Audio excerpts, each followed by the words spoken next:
Hola, hola, hola. Hago así como si tuviera el tambor. Hola. Por favor, vamos a leer Los placeres y los días de Marcel Proust. Dale, dale, vamos a leer. Ya nos falta poquito, ya la terminamos, ya la terminamos. Uy, siempre le doy al velador. Hola, hola, ¿cómo andan? ¿Quién anda por allí? Uy, uy, estoy haciendo lío. ¿Quién anda por allí? ¿Qué dicen?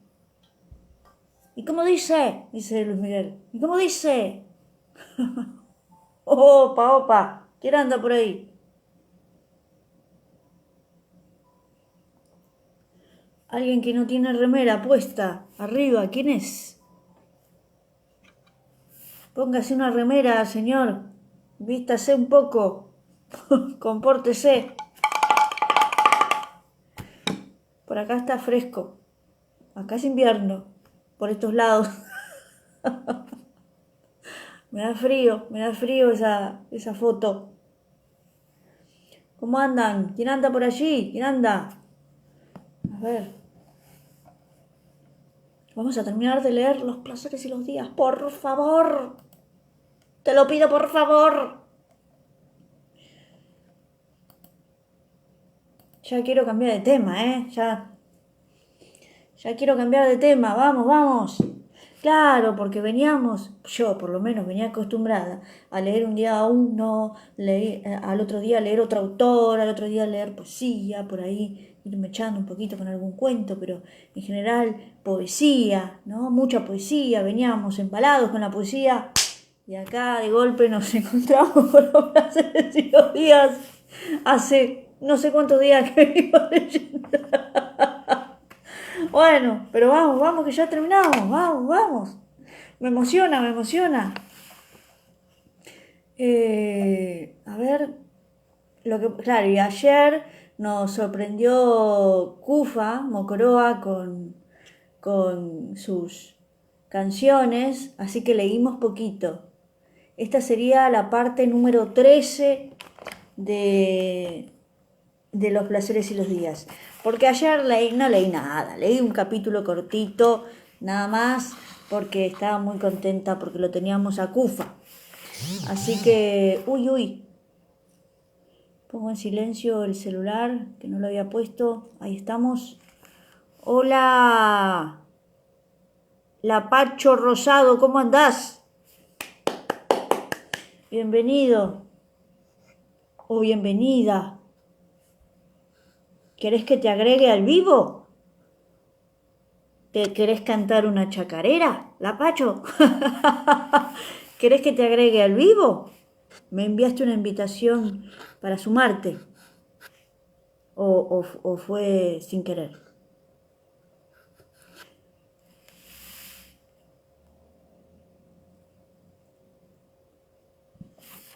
Por ahí fue sin querer, ¿no es cierto?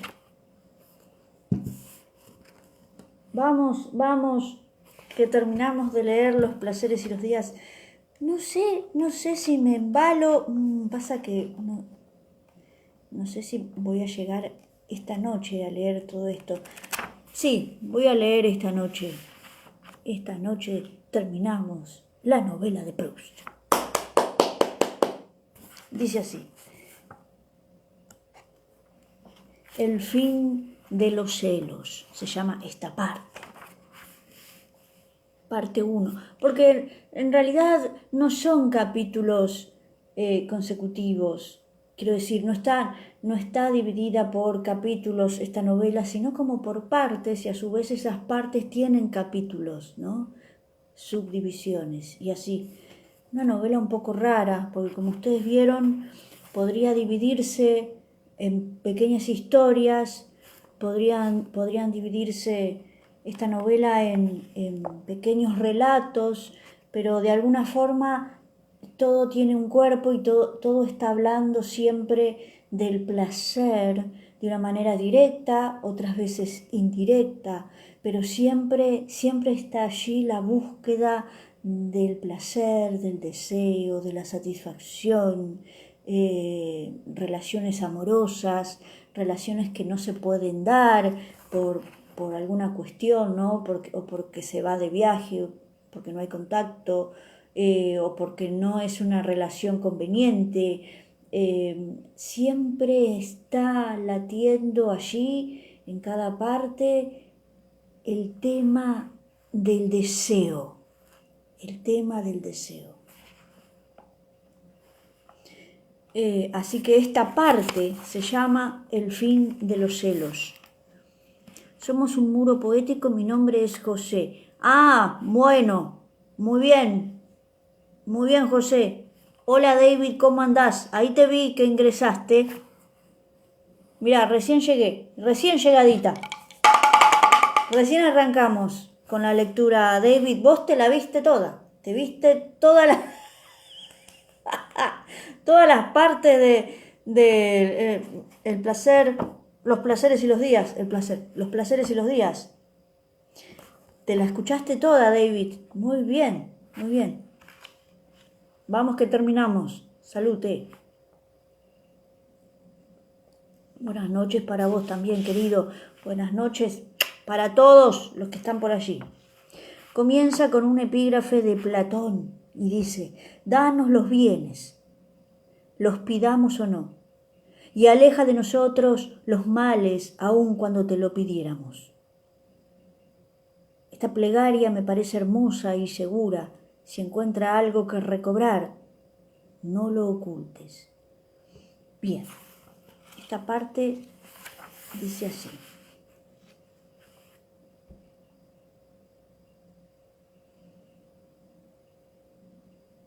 Me pareció interesante, me quedé enganchada con esto de los males, aleja de nosotros los males aun cuando te lo pidiéramos. Me gusta eso, porque nuestro deseo, nuestro anhelo,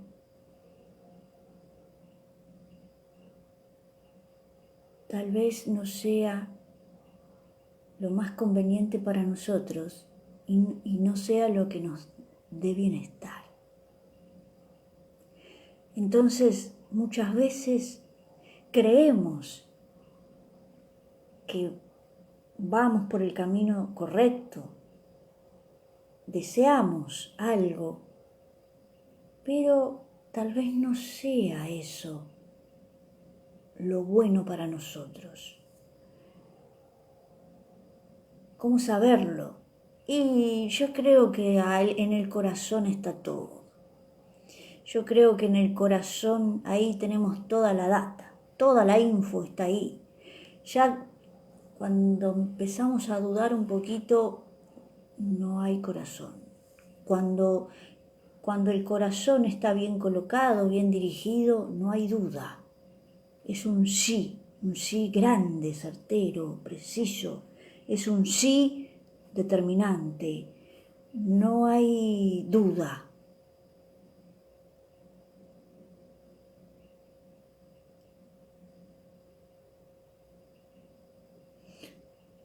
¿Cuántas veces en la vida tuvimos esa certeza, no?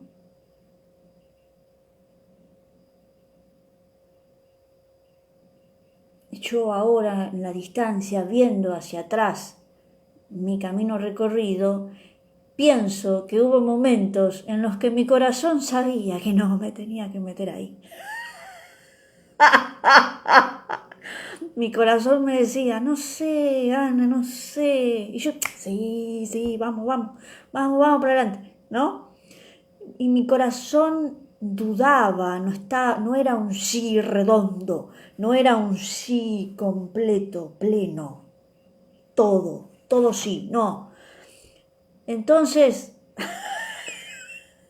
yo ahora que recuerdo algunas situaciones, claro, no era ese camino, no estaba bien colocada ahí. Siempre lo supimos. Cuando no estábamos bien ahí en el riel que nos correspondía, igual forzábamos la cosa y empujábamos para que vaya, y sabíamos que no teníamos. Me gusta esto, lo de aleja los males aún cuando te lo pidiéramos, porque a veces nos encaprichamos con algo que no nos hace bien. Bien, vamos a terminar con esto, por favor. Me voy a remangar, vamos a ponerle manos a la manos y voz a esta parte de la novela. Salute. Mi pequeño árbol, mi asnito, mi madre, mi hermano, mi país, mi pequeño Dios, mi extranjerito, mi pequeño loto, mi pequeña caparazón, querido mío, mi plantita, vete, déjame que me vista y te encontraré en la calle. Uy, esto me transportó a un capítulo de Rayuela donde la maga le escribe una carta a su hijito y le habla y le dice así adjetivos, calificativos, ¿no es cierto? Le dice, eh, eh, ¿no? Me llevó ahí, a esa parte. Rocamadú, Rocamadú, bizcochito, ¿no? Como, no me acuerdo qué otros adjetivos le colocaba, pero me llevó hacia ahí. David, es cuestión de romper la inercia con la que venimos en ese camino que no es el ideal. Sí, salir de ahí, ¿no? Básicamente. Digamos que dejar de insistir, ¿no? Eh, Me llevó al Rocamadú. Bueno, seguimos. Y te encontraré en la calle de la Baume a las 8. Te lo ruego, no llegues después de las 8:15 porque tengo mucha hambre. Quiso cerrar la puerta de su cuarto sobre Honorio, pero él le dijo una vez más, ¡cuello! Y ella ofreció enseguida su cuello con una docilidad y un exagerado apresuramiento que lo hicieron reír a carcajadas. Aun cuando no lo quisieras, le dijo, hay entre tu cuello y mi boca, entre tus orejas y mis bigotes, entre tus manos y mis manos, pequeñas amistades particulares. Estoy convencido de que no concluirían si dejáramos de amarnos. En la misma forma que desde que estoy disgustado con mi prima Paula, no puedo impedirle a mi lacayo que vaya todas las noches a hablarle a su mucama. Por sí misma y sin mi consentimiento es que mi boca se dirige a tu cuello. Estaban ahora a un paso uno del otro. De pronto sus miradas se descubrieron y cada uno trató de fijar en los ojos del otro el pensamiento de que se amaban. Se quedó ella así por un segundo de pie y cayó luego sobre una silla, ahogándose como si hubiera corrido. Y se dijeron casi al mismo tiempo con una exaltación seria, pronunciando fuertemente con los labios como para besar, amor mío. Ella repitió con un tono fastidioso y triste, sacudiendo la cabeza, sí, amor mío. Ella sabía que él no podía resistir ese pequeño movimiento de la cabeza. Se arrojó sobre ella, besándola, y le dijo lentamente, mala. Y con tanta ternura que los ojos de ella se humedecieron. Dieron las 7:30, él partió. Al volver a su casa, Honorio se repetía para sí, mi madre, mi hermano, mi país. Se detuvo, sí, mi país, mi pequeña caparazón, mi arbolito. Y no pudo dejar de reírse al pronunciar esas palabras que tan pronto se habían hecho para su uso, esas palabritas que pueden parecer vacías y se llenaban de un infinito significado. Entregándose sin pensarlo al genio inventivo y fecundo de su amor, se habían visto dotadas gradualmente por él de una lengua propia como para un pueblo, de armas, de juegos y de leyes. A tiempo que se vestía para la comida, su pensamiento estaba suspendido sin esfuerzo del momento en que iba a volver a verla.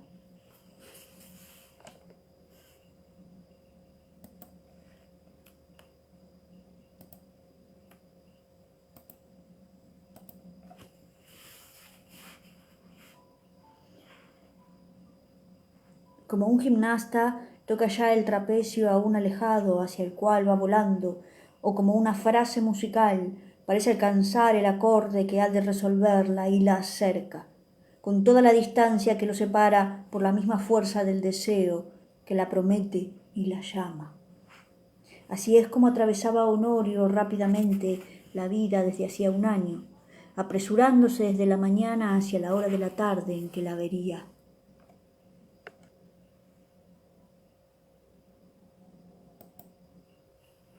Y sus días, en realidad, no estaban compuestos de 12 o 14 horas diferentes, sino de 4 o 5 medias horas de su espera y de su recuerdo. No estoy escuchando nada.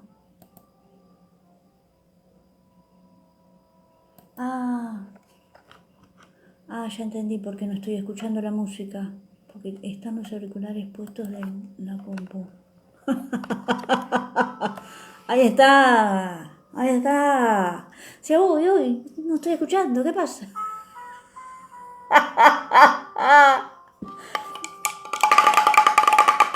Ahí está, ahí está. Ahora está muy fuerte.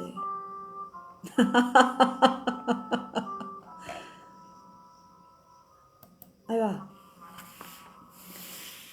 Honorio había llegado hacía algunos minutos a casa de la princesa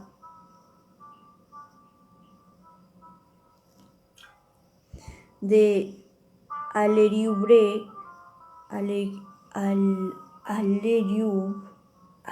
Alierub, no sé cómo se pronunciará esto. Aleriu. Cuando entró la señora de Xian. Ella saludó a la dueña de casa y los distintos invitados, y no pareció tanto saludar a Honorio, sino tomarle la mano, como hubiera podido hacerlo en medio de una conversación. Si su unión hubiera sido conocida, pudo haberse creído que llegaran juntos y que ella había esperado algunos instantes en la puerta para no entrar al mismo tiempo que él. Pero hubieran podido no verse durante 2 días, lo que no les había pasado una sola vez en un año, y no experimentar esa alegre sorpresa de volver a encontrarse, que está en el fondo de todo saludo amistoso, porque como no podían estar 5 minutos sin pensar uno en el otro, no podían volver a encontrarse nunca, ya que nunca se separaban. ¡Ah, qué tierno! ¡Oh, qué tierno! Durante la comida, cada vez que se hablaban, sus modales sobrepasaban en vivacidad y dulzura a las de una amiga y un amigo, pero llevaban el sello de un respeto majestuoso y natural que desconocen los amantes. Parecían así semejantes a esos dioses que recuerda la fábula y que han habitado bajo disfraces entre los hombres, o como 2 ángeles cuya fraterna familiaridad exalta la alegría, pero no disminuye el respeto que inspira la nobleza común a su origen y su sangre misteriosa. Al mismo tiempo que él experimentaba el poder de los iris y las rosas que reinaban lánguidamente sobre la mesa, se penetraba poco a poco el aire con el perfume de esa ternura que Honorio y Francisca exhalaban naturalmente. En ciertos momentos parecía perfumar con una violencia más deliciosa aún que su dulzura habitual, violencia que la naturaleza no les había permitido moderar. A los lilas florecidos más que al heliotropo, al sol o bajo la lluvia. Así es como, por no ser secreta su ternura, no era sino más misteriosa. Cada cual podía acercársele como esas pulseras impenetrables o sin defensa en las muñecas de una enamorada, que llevan escrito en caracteres desconocidos y visibles el nombre que la hace morir o vivir, y que parecen ofrecer sin cesar el significado a los ojos curiosos y desilusionados que no pueden captarlo. ¿Cuánto tiempo la amaré todavía?, se decía Honorio al levantarse de la mesa. Recordaba muchas pasiones que a su nacimiento creyera inmortales, pero habían durado poco, y la certeza de que ésta concluiría algún día ensombrecía su ternura. Entonces recordó que la misma mañana, mientras estaba en misa, en el momento en que el sacerdote le leía el Evangelio, decía: Jesús, extendiendo la mano, les dijo: esta criatura es mi hermano, también es mi madre, y todos los de mi familia. Había ofrecido un instante a Dios toda su alma, tembloroso, pero muy alto, como una palma, y había rezado: Dios mío, hazme la gracia de que la ame siempre. Dios mío, es la única gracia que os pido. Haced, mi Dios, que lo podéis, que la ame siempre. ¡Wow! Ahora, en una de esas horas totalmente físicas, en que el alma se esfuma en nosotros, detrás del estómago que digiere, la piel que goza por una reciente ablución y una ropa fina, la boca que fuma, el ojo que se satisface de hombros desnudos y de luces, repetía más blandamente su plegaria, dudando de un milagro que iría a alterar la ley psicológica de su inconstancia, de tan imposible ruptura como las leyes físicas de la gravedad o de la muerte. Ella vio sus ojos preocupados, se levantó y, acercándose a él, que no lo había visto, como estaban bastante lejos de los demás, le dijo con ese tono arrastrado, llorón, ese tono de niño que le hacía reír siempre, y como si acabara de hablarle: ¿qué? Él se echó a reír y le dijo: no pronuncies una sola palabra más o te beso, ¿me entiendes? Te beso delante de todos. Ella se rió primero y, recobrando su airecillo triste y descontento para divertirlo, le dijo: sí, está muy bien. No pensabas en mí, en absoluto. Y él, mirándola entre risas, repuso: qué bien sabes mentir. Y con dulzura agregó: malvada, malvada. Ella lo abandonó y fue a conversar con los demás. Honorio pensaba: trataré, cuando sienta que mi corazón se aparta de ella, de contenerlo tan suavemente que ella ni lo sentirá. Seré siempre igualmente tierno, igualmente respetuoso. Le ocultaré el nuevo amor que habrá reemplazado en mi corazón a mi amor por ella, con tanto cuidado como le oculto hoy los placeres que solo mi cuerpo goza aquí y allá fuera de ella. Él miró del lado de la princesa de Alleriur y, por su parte, la dejaría arraigar gradualmente su vida en otra parte, con otros vínculos. No sería celoso. Designaría él mismo a aquellos que le parecerían poder ofrecerle un homenaje más decente o más glorioso. Cuanto más imaginaba en Francisca, a otra mujer que no amaría ya, pero de la que gozaría sabiamente todos los atractivos espirituales, más ese reparto le parecía fácil y noble. Las palabras amistad, tolerante y dulce, hermosa caridad para los más dignos, con lo mejor que se posee, afluían blandamente a sus labios distendidos. En ese instante, Francisca vio que eran las 10, saludó y se fue. Honorio la acompañó hasta el coche, la besó imprudentemente en la oscuridad y volvió. 3 horas más tarde, Honorio regresaba a pie con el señor de Wips,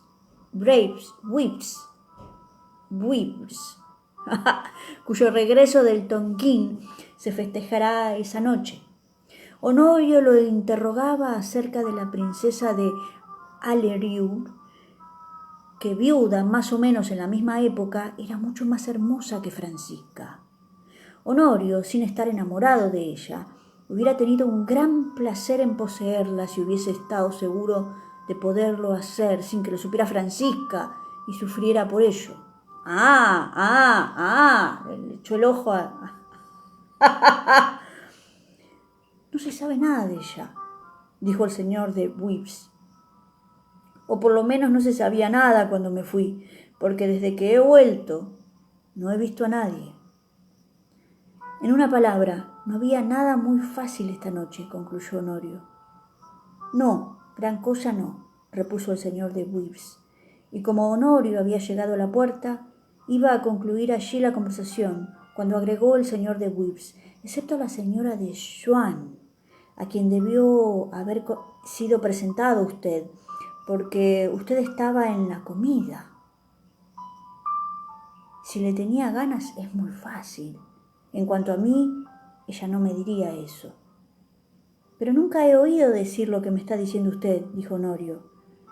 Es usted joven, repuso Wibbs, y mire, esta noche había alguien que anduvo con ella. ¿Y de qué modo? Creo que es innegablemente ese muchachito Francisco de Gowres. Dice que tiene un temperamento, pero según parece, su cuerpo deja que desear. No ha querido seguir. Apuesto a que en este mismo momento está de parranda en alguna parte.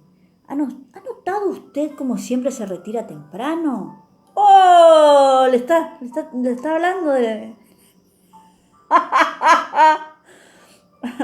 Vive, sin embargo, desde que enviudó en la misma casa de su hermano y no se arriesgaría a que el portero cuente que vuelve tarde.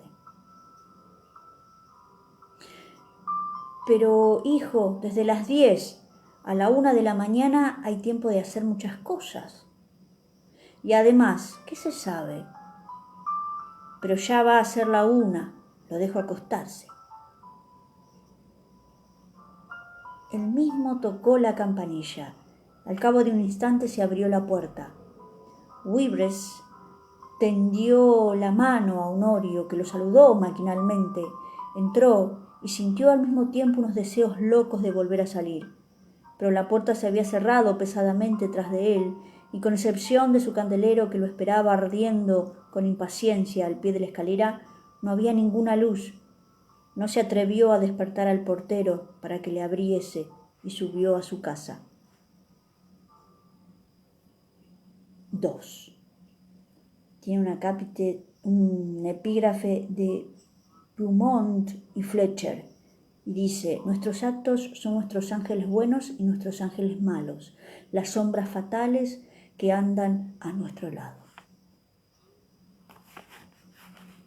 La vida había cambiado muchísimo para Honorio desde el día en que el señor de Wibbs le dijera, entre tantos otros, unas cosas parecidas a las que el mismo Honorio escuchara o pronunciara tantas veces con indiferencia, pero que no dejaba ya de oír durante todo el día cuando estaba solo y por la noche. Enseguida le había planteado unas preguntas a Francisca, que lo amaba demasiado y sufría con exceso por su pena, para pensar en ofenderse. Ella le juró que no lo engañó nunca y que no lo engañaría jamás. Cuando estaba junto a ella, cuando tenía sus manecitas, a las que decía, repitiendo el verso de Verlaine: bellas manecitas que cerraréis mis ojos. Uf.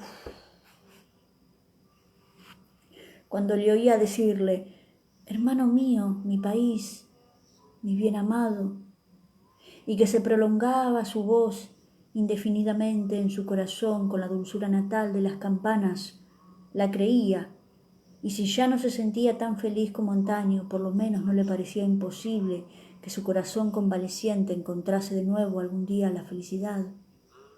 Pero cuando estaba lejos de Francisca, a veces también cuando junto a ella veía brillar sus ojos con las luces que se imaginaba al punto encendidas antaño, quién sabe, tal vez ayer, como lo estarían mañana, por otro. Cuando acabando de ceder al deseo totalmente físico de otra mujer, y recordando cuántas veces había cedido y pudo mentir a Francisca sin dejar de amarla, ¿no le parecía más absurdo suponer que ella también le mentía, que ni siquiera era necesario no amarla para mentirle, y que antes de conocerlo se había arrojado sobre otros con ese ardor que ahora lo quemaba? Y le parecía más terrible que el ardor que le inspiraba a ella no le parecía dulce, porque la veía con la imaginación que todo lo aumenta. Entonces trató de decirle que la había engañado.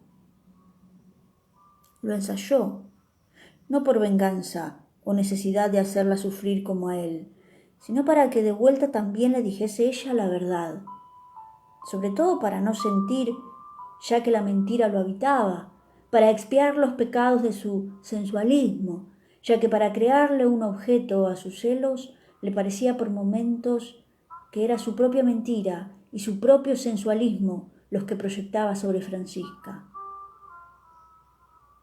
Una tarde, al pasear por los campos elíseos, trató de decirle que la había engañado. Le espantó verla palidecer y caer sin fuerzas sobre un banco, pero mucho más cuando apartó sin cólera, pero con dulzura, en un abatimiento sincero y desesperado, la mano que él le acercaba. Durante 2 días creyó haberla perdido, o más bien que la había recobrado. Pero esa prueba involuntaria, deslumbrante y triste que acababa de darle ella de su amor, no le bastaba a Honorio. Aunque hubiese adquirido la certeza imposible de que nunca había pertenecido a nadie más que a él, el sufrimiento desconocido que supiera su corazón la noche en que el señor de Whips lo acompañara hasta su puerta, no un sufrimiento similar o el recuerdo de ese sufrimiento, sino ese mismo sufrimiento, no hubiera dejado de apenarlo, aunque le demostraran que carecía de motivo.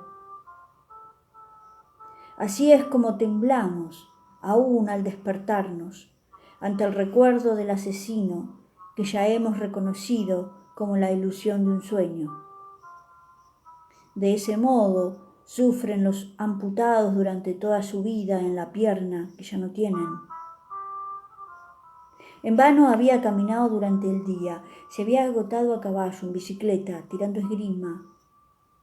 Inútilmente se había encontrado con Francisca, la había llevado a su casa y por la noche había recogido en sus manos, en su frente, en sus ojos, la confianza, la paz, una dulzura de miel, para volver a su casa una vez más, tranquilizado y rico, con la provisión olorosa. Apenas regresado, empezaba a inquietarse. Se acostaba ligero para dormirse antes de que se alterara su felicidad, que acostada con precaución en todo el bálsamo de esa ternura reciente y fresca de una hora apenas, llegaría a través de la noche hasta el día siguiente, intacta y gloriosa como un príncipe de Egipto. Pero sentía que las palabras de Whips o tal o cual de las imágenes que se formara desde entonces iban a aparecérsele en el pensamiento y que entonces se acabaría el sueño. No había aparecido aún esa imagen, pero la sentía ya dispuesta y endureciéndose contra ella. Volvía a encender su vela, leía, se esforzaba, con el sentido de las frases que leía, en llenar su cerebro sin tregua y sin dejar ningún hueco, para que la espantosa imagen no tuviese ni por un momento un lugar aún insignificante. Pero la encontraba de pronto y ahí estaba, y ya no podía hacerla salir. La puerta de su atención, que mantenía con todas sus fuerzas hasta agotarse, se había abierto por sorpresa. Se volvió a cerrar e iba a pasar toda la noche con esa horrible compañera. Entonces, ya era seguro, si había concluido esta noche como las otras, ya no podría dormir un minuto. Bien, se acercaba a la botella de bromidia, bebía 3 cucharadas y convencido ahora de que se dormiría, espantado aún de pensar que no podría sino dormir, sucediese lo que sucediese, volvía a pensar en Francisca con espanto, con desesperación, con odio. Aprovechando que ignoraban su unión con ella, quería hacer apuestas acerca de su virtud con otros hombres, lanzarlos sobre ella, ver si se entregaba, tratar de descubrir algo, de saberlo todo, ocultarse en un cuarto. Recordaba haberlo hecho por diversión cuando era más joven, y verlo todo.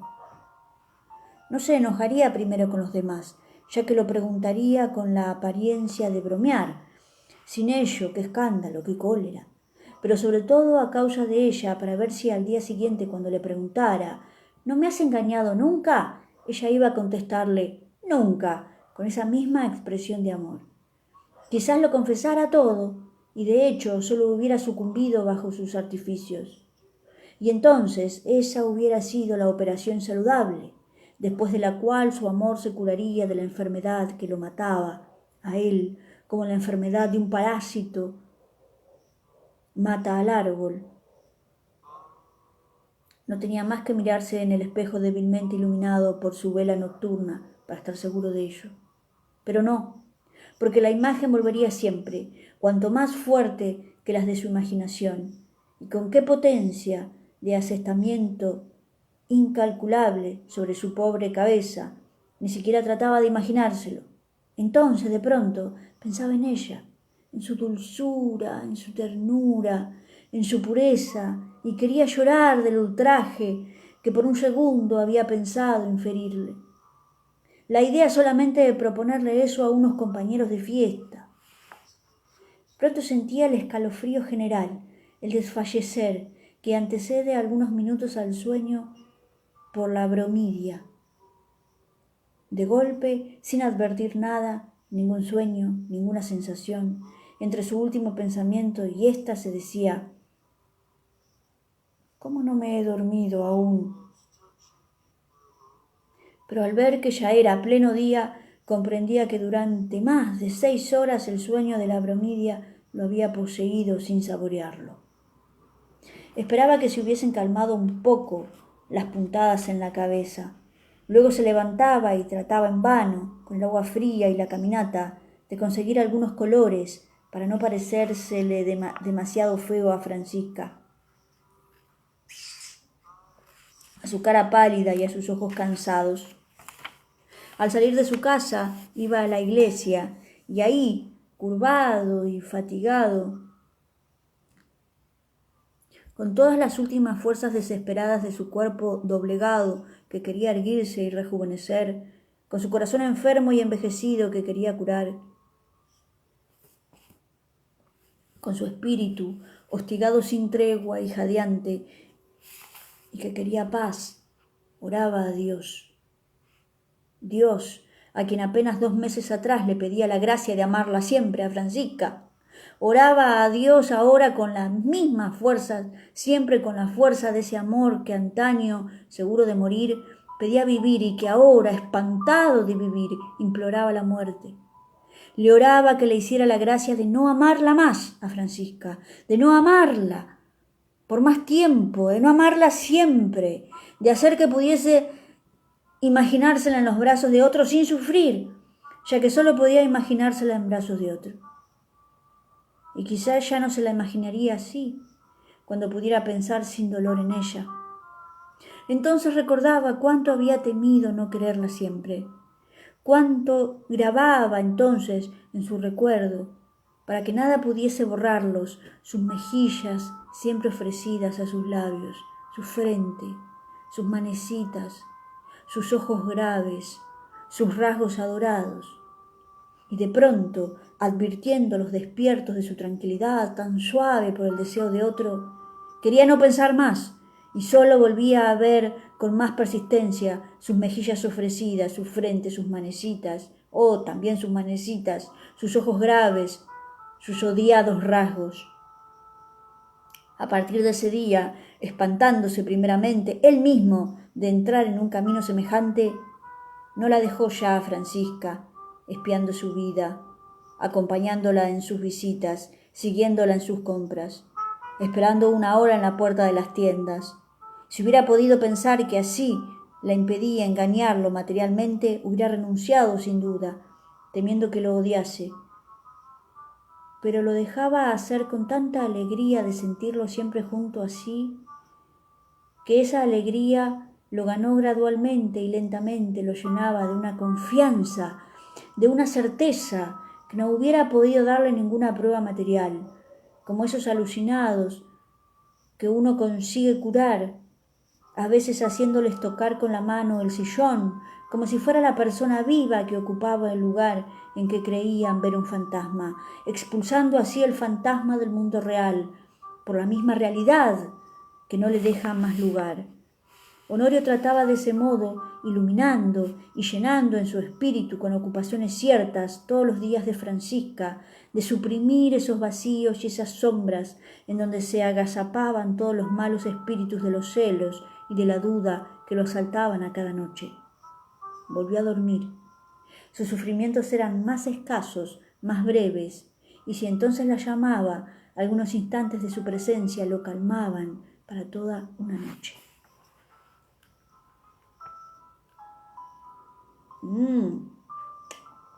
Qué interesante que está esto. Seguimos.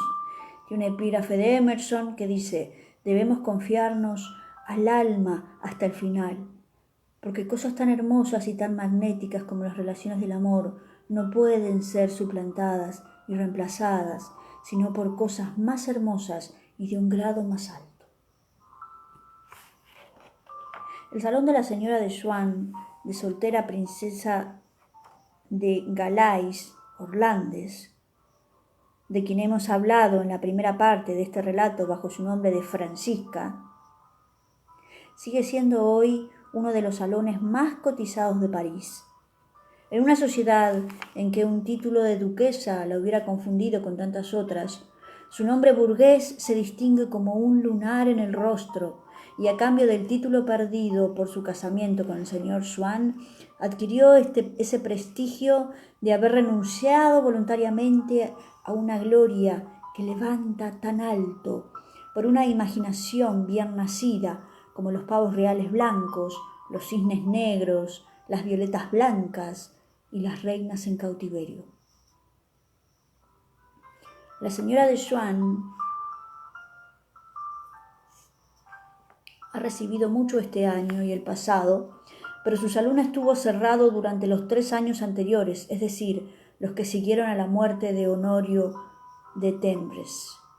Los amigos de Honorio, que se alegraban de ver que poco a poco recobraba su buen aspecto y la alegría de antaño, lo encontraban a cada rato con la señora de Swan y atribuían su mejoría a esa unión que creían muy reciente.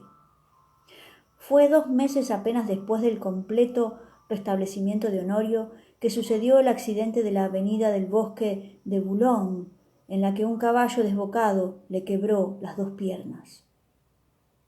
El accidente tuvo lugar el primer martes de mayo. La peritonitis se declaró el domingo. Honorio recibió la extrema unción el lunes y fue llevado al otro mundo ese mismo día a las 6 de la tarde. Pero desde el martes, día del accidente, al domingo a la noche, él fue el único en creer que estaba perdido.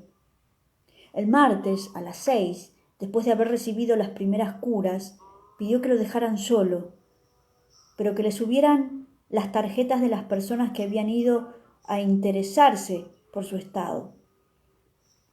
Esa misma mañana, hacía más o menos 8 horas, había bajado a pie por la avenida del Bosque de Boulogne. Había respirado y exhalado alternativamente el aire mezclado de brisa y de sol. Había reconocido en el fondo de los ojos de las mujeres, que seguían con admiración su belleza rápida, un instante perdido en el mismo desvío de su caprichosa alegría.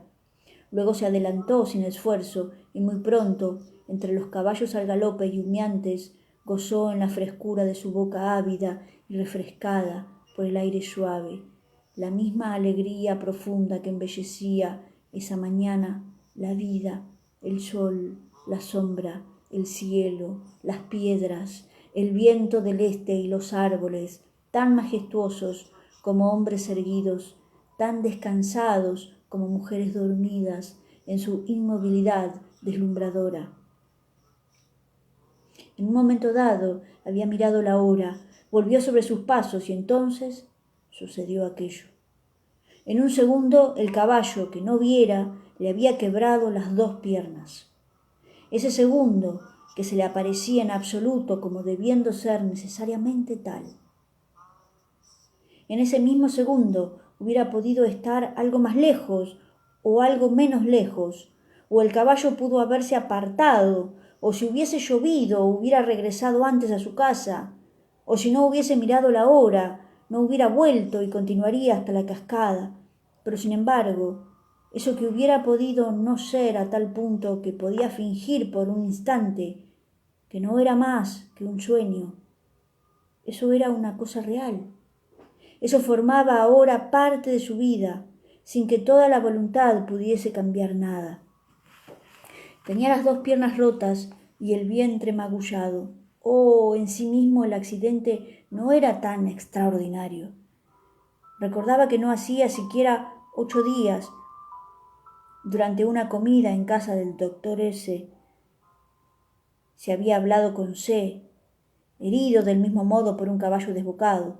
El doctor, al preguntársele por su estado, había dicho: mal asunto.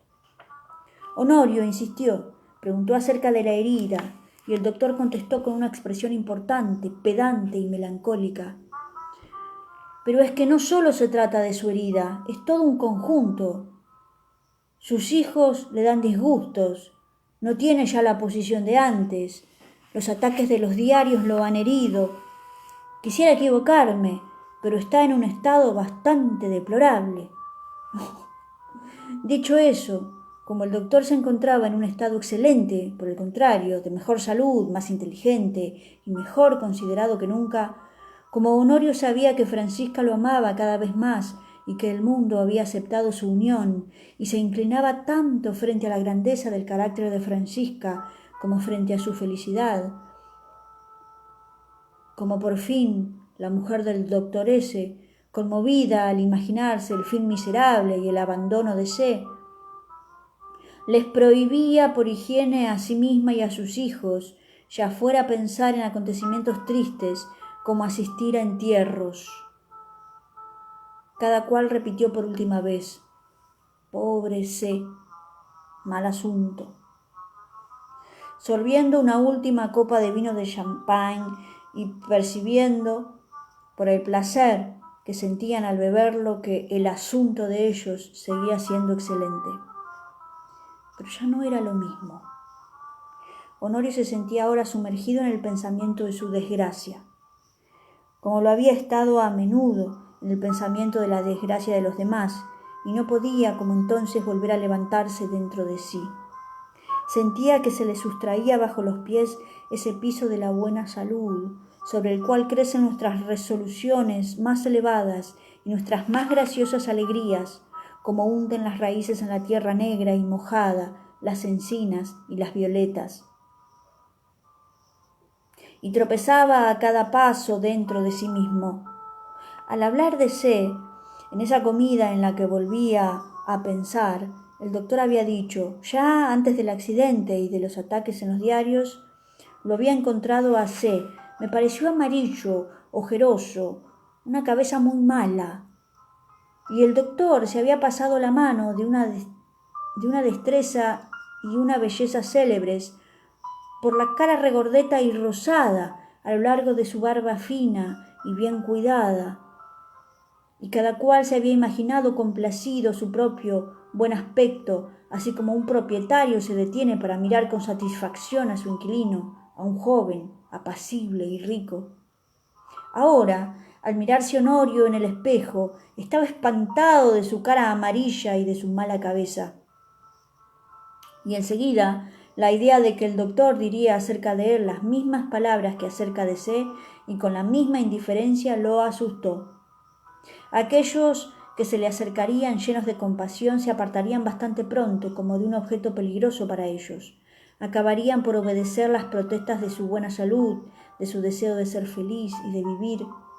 Entonces su pensamiento fue a dar sobre Francisca, y doblegando los hombros, bajando la cabeza a su pesar, como si la orden de Dios hubiese estado allí, levantada sobre él, comprendió con una tristeza infinita y sometida que había que renunciar a ella. Tuvo la sensación de la humildad de su cuerpo inclinada en su debilidad de niño, con su resignación de enfermo, bajo ese inmenso pesar, y tuvo compasión de sí mismo, como frecuentemente, a toda la distancia de su vida entera, se había contemplado con enternecimiento como un niño y tuvo ganas de llorar. Oyó que golpeaban la puerta, traían las tarjetas que pidiera.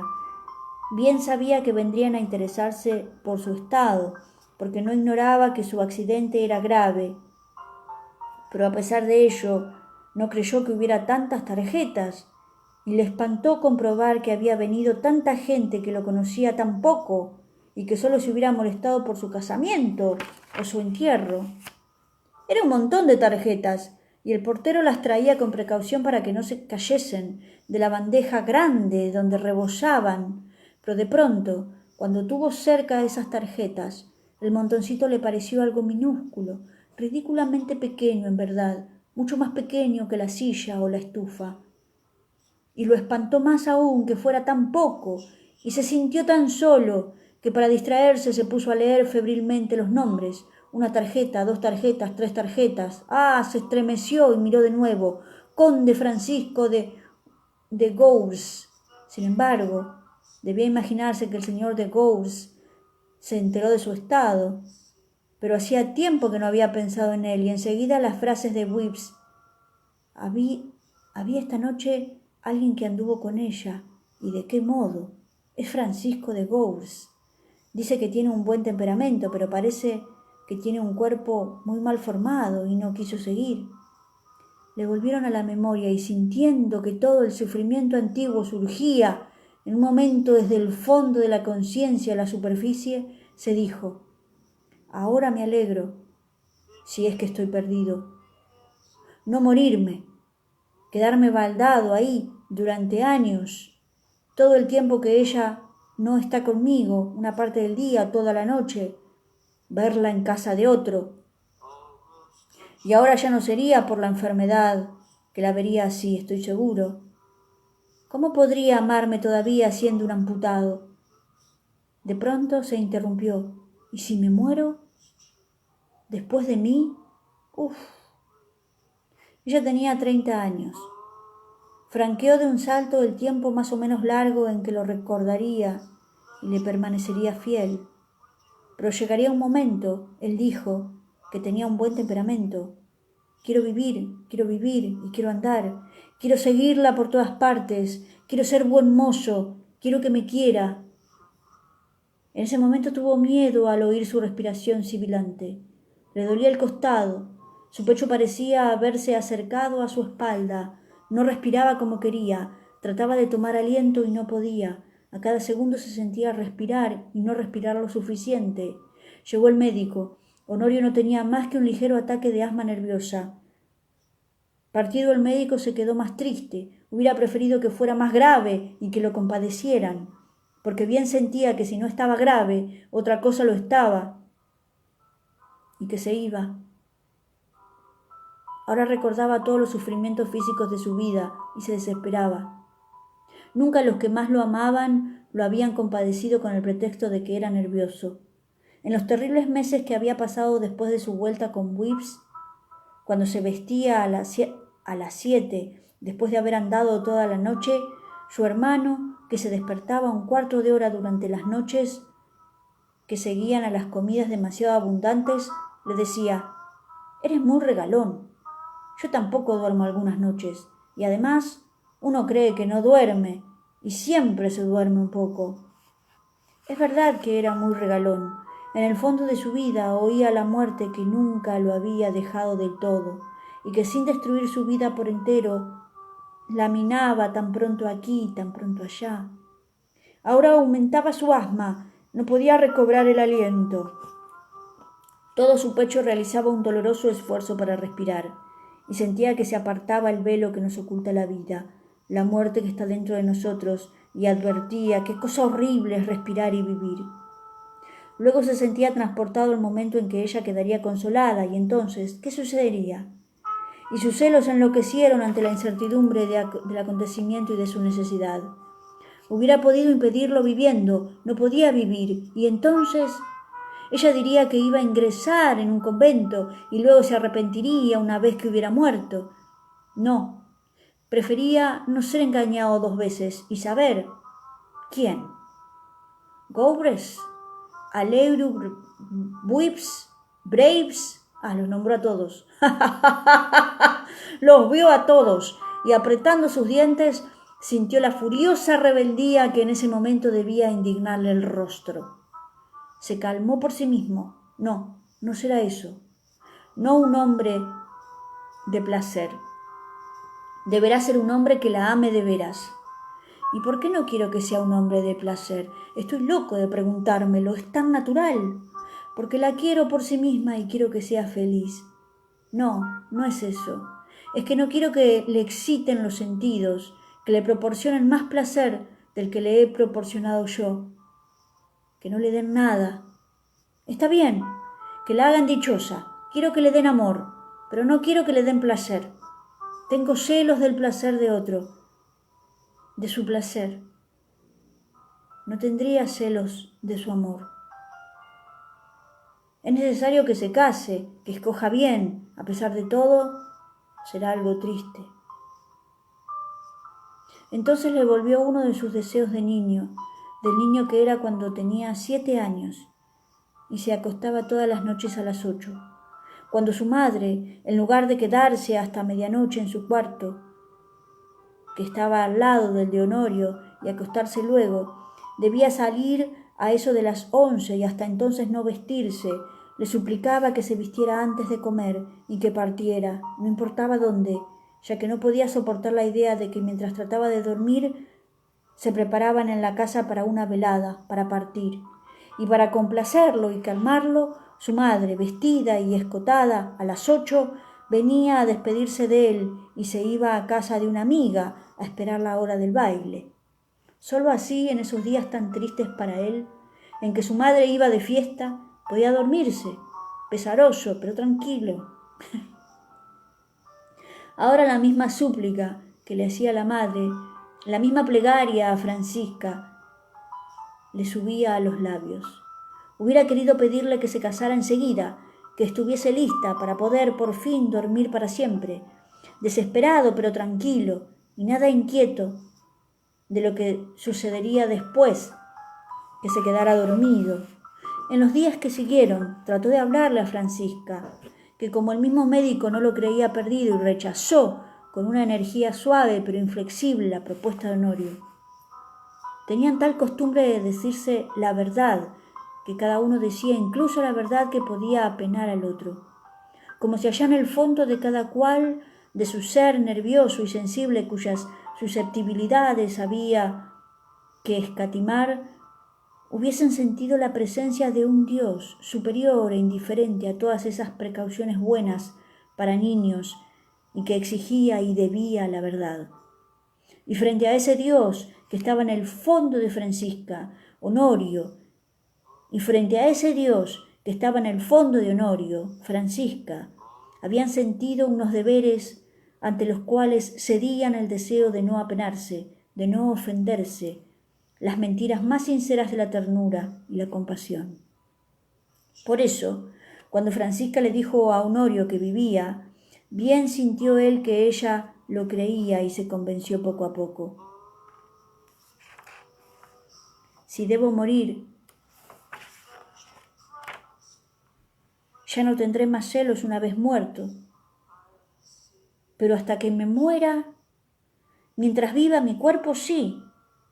Pero ya que solo tengo celos del placer, ya que solo mi cuerpo sufre celos, ya que de lo que tengo celos no es de su corazón, no es de su dicha, que quiero por quien sea más capaz de hacerlo, cuando desaparezca mi cuerpo, cuando el alma triunfe de él, cuando me haya desprendido poco a poco de las cosas materiales como una noche en que estuve muy enfermo, entonces no desearé ya el cuerpo con locura y amaré tanto más el alma, ya no sentiré celos, entonces amaré de verdad.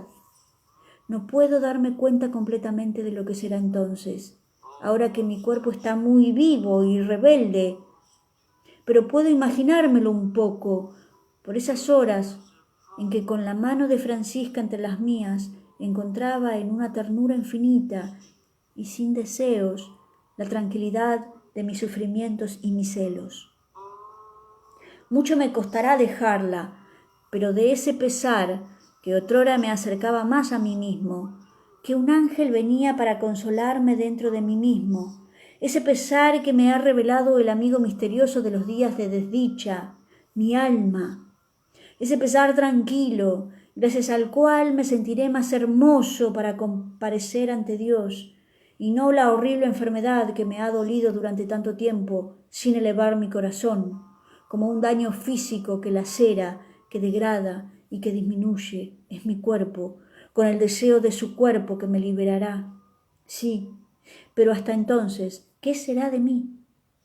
Más débil, más incapaz de resistir a él que nunca, doblegado sobre mis dos piernas quebradas, cuando queriendo correr hasta ella para ver que no estaba donde la había soñado, me quedaré allí, sin poder moverme, burlado por todos aquellos que podrán gozarla tanto como la querrán, en mis propias barbas de impedido, que ya no temerán. La noche del domingo al lunes soñó que se ahogaba, sintió un peso enorme sobre el pecho. Pedía por favor, no tenía ya fuerzas para desplazar todo ese peso, el sentimiento de que todo eso estaba sobre él desde hacía mucho tiempo. Le era inexplicable. No podía tolerarlo un segundo más, se sofocaba. De pronto se sintió milagrosamente aliviado de todo ese peso, que se alejaba, liberado para siempre, y se dijo: estoy muerto. Y veía que se elevaba por encima de él todo lo que había pasado tanto tiempo hasta asfixiarlo. Creyó ante todo que era la imagen de Gowers, luego solo sus sospechas, luego sus deseos, luego esa voz de otrora desde la mañana, gritando por el momento en que iba a verla a Francisca, luego el pensamiento de Francisca. Eso iba adquiriendo a cada momento otra forma, como una nube, iba creciendo, creciendo sin cesar. Y ahora ya no se explicaba cómo esa cosa que consideraba inmensa, como el mundo, había podido permanecer sobre él, sobre su reducido cuerpo de hombre débil, sobre su pobre corazón de hombre sin energías, y cómo no había quedado aplastado. Y comprendió que sí había quedado aplastado y que lo había llevado, y que lo que había llevado era una vida de aplastado. Y esa cosa inmensa que pesara sobre su pecho con toda la fuerza del mundo, comprendió que era su amor. Luego volvió a decirse: vida de aplastado, y recordó que en el momento en que el caballo lo atropellara se había dicho: me va a aplastar. Recordó su paseo, recordó que esa mañana debía almorzar con Francisca, y entonces por ese desvío le volvió el pensamiento de su amor y se dijo: ¿era mi amor el que pesaba sobre mí? ¿Qué sería si no era mi amor? ¿Mi carácter tal vez? ¿Yo? ¿O todavía la vida?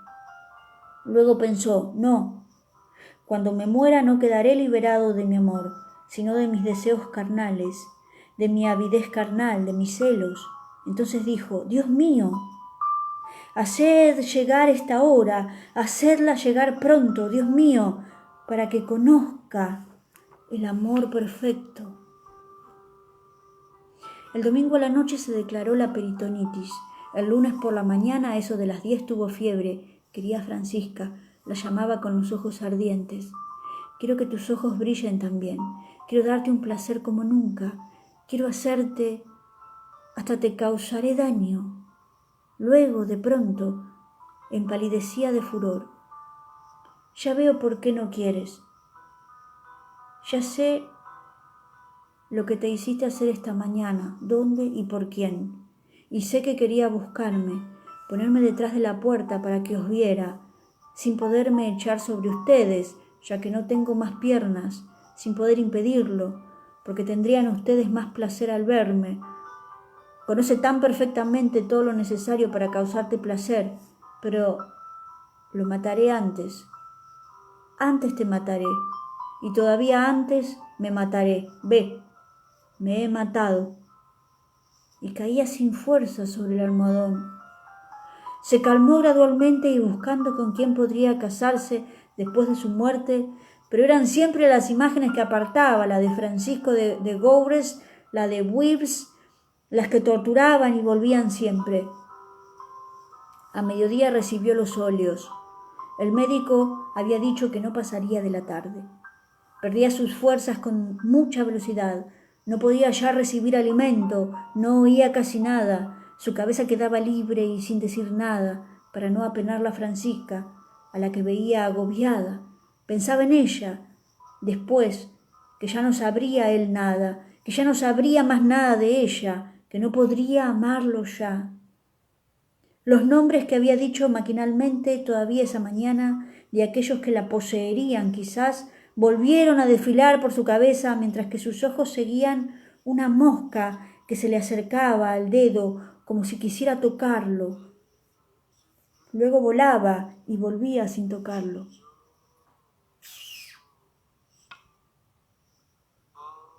Sin embargo, y como reanimando su atención dormida por un momento, volvía el nombre de Francisco de Goures y se dijo que, en efecto, tal vez la poseería y al mismo tiempo pensaba, tal vez la mosca iría a tocar la sábana. No, todavía no. Entonces, sustrayéndose bruscamente a su ensueño, ¿cómo? Una de ambas cosas no me parece más importante que la otra. Goures la poseerá Francisca, la mosca tocará la sábana. Oh, la posesión de Francisca es algo más importante. Pero la exactitud con que percibía la diferencia que separaba esos dos acontecimientos le señaló que no lo conmovían mucho más uno y otro, y se dijo, ¿cómo? Eso me da lo mismo. ¡Qué triste es! Luego advirtió que no decía qué triste es, sino por costumbre, y que como había cambiado del todo, no era ya triste el haber cambiado. Una vaga sonrisa aflojó sus labios. Ese es, dijo, mi puro amor por Francisca. Ya no tengo celos. Es que me acerco a la muerte, pero ¿qué importa? Ya que eso era necesario para poder sentir por fin el verdadero amor de Francisca. Pero entonces, levantando la mirada, la vio a Francisca en medio de los sirvientes, del doctor, de dos viejas parientas que oraban todos allí cerca de él, y descubrió que el amor, puro de todo egoísmo, de toda sensualidad, que quería tan dulce, tan amplio y tan divino en él. Quería que las viejas parientas, los sirvientes, el mismo médico, tanto como a Francisca, y que como ya tenía por ella el amor de todas las criaturas, a la que su alma, similar a la de ellos, lo unía ahora, ya no tenía más amor por ella, ya ni podía concebir pena por ello, a tal punto todo amor exclusivo de ella, la misma idea de una preferencia por ella, quedaba abolido ahora. Entre lágrimas, al pie de la cama, murmuraba las más hermosas palabras de antaño. Mi país, mi hermano. Pero él, sin la voluntad ni la fuerza de desengañarla, sonreía y pensaba que su país ya no estaba en ella, sino en el cielo y en toda la tierra. Repetía en su corazón mis hermanos, y si la miraba más que a los demás, solo era por compasión, por el torrente de lágrimas que veía manar de sus ojos que pronto se cerrarían y ya no lloraban. Pero no la amaba más, y de otra manera que al médico, a las viejas parientas y a los sirvientes. Y ese era el final de sus celos.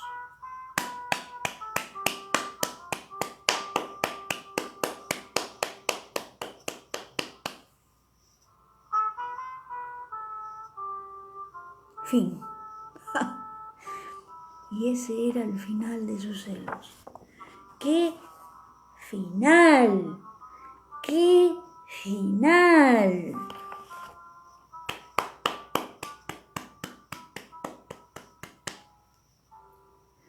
¿Cómo describe ese momento de su muerte? ¿Cómo se despide despoja de todo, cómo se libera de todo y a la vez cómo ama todo, ¿no? Qué bellísimo, ya no había diferencia entre Francisca, el doctor, los sirvientes, los amaba a todos por igual. Qué belleza, qué belleza. Este tema del amor hacia una persona, ¿no? Del amor dirigido, el amor exclusivo, qué cosa, qué cosa. Uno aprende a amar cuando ya no siente celos. Bueno, es hermoso, justamente, qué lindo, qué lindo. Me encanta este tema del amor y de la condición natural del amor que es la libertad. Si no hay libertad, no hay amor, porque en el amor está allí implícita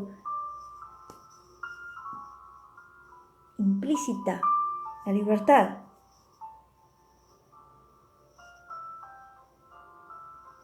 La libertad, el respeto, el cuidado, ¿no? Además, también nos deja pensando en todo esto de los celos, ¿no? Hay gente que enloquece realmente por este tema. Hay gente que se deja tomar por estos pensamientos y enloquecen realmente, ¿no? Hay que aprender a domarlos, hay que aprender a calmar la mente, a callar esos pensamientos que son tan destructivos, tan nocivos, tan drenantes de energía, de bienestar, de alegría. Una clave importante es que en el amor siempre hay alegría. David, hay que aprender a amar antes que morirse, capaz se disfruta más.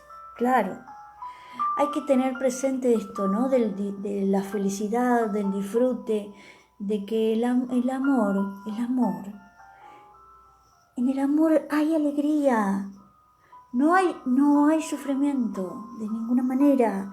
Si hay sufrimiento es porque hay algo que no está siendo amoroso, ¿no?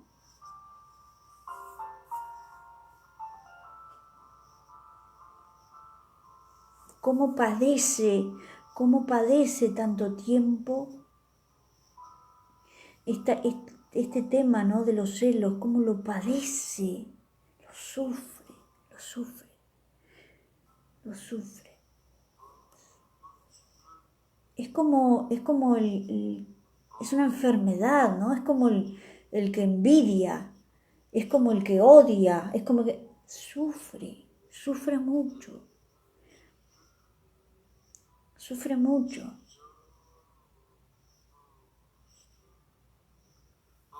Imaginándose situaciones, imaginándose escenas, personas, ¿no?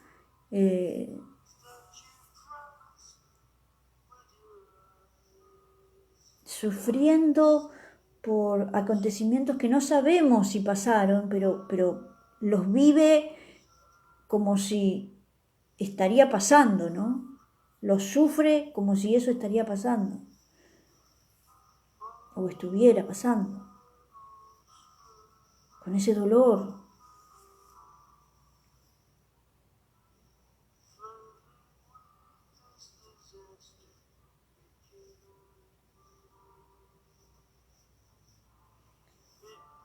Qué hermoso final. Muy bien. Hemos leído los placeres y los días de nuestro amigo Proust.